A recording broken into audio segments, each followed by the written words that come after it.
希望王家珍以台灣人的命嘛是命，逐工用餐，親像開盲盒等中獎。今日這期究竟要偌濟致癌的油品食佇喙內，直接替民眾清明。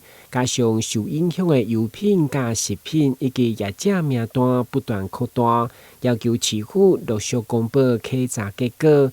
特別佇危機也未解除的時，民眾愛安怎食得安全？目前食安危機似乎沒有停息的情況下，告訴我們台南鄉親如何讓自己的食安更有安全性，你就是告訴我們要怎麼樣買東西了嘛。對此衛生局嘛坦承，問題油品的配合甲下游業者持續增加。不過為了讓民眾恢復信心，台南率先推出食安標章，就是要讓業者先自主管理，切記絕對無使用問題油品，加上政府同步調查。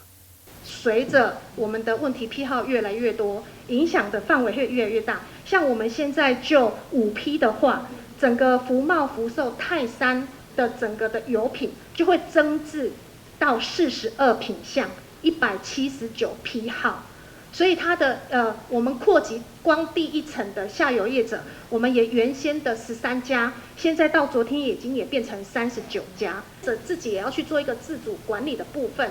那所以我們希望，像我們現在就是大概從到昨天，我們發的那個食安標章也是透由相關的局處去做一個發放，也發放了就是850幾張的食安標籤。那我們會繼續去持續去輔導業者。也就是說，希望業者能自我的管理，然後自我去檢視，然後去貼這樣的一個食安標章。王家珍強調，人民不是白鳥鼠，更是食安的實驗品。批評目前的處理，並不是先進國家應該有的食安管理，更不是人民應該承受的風險。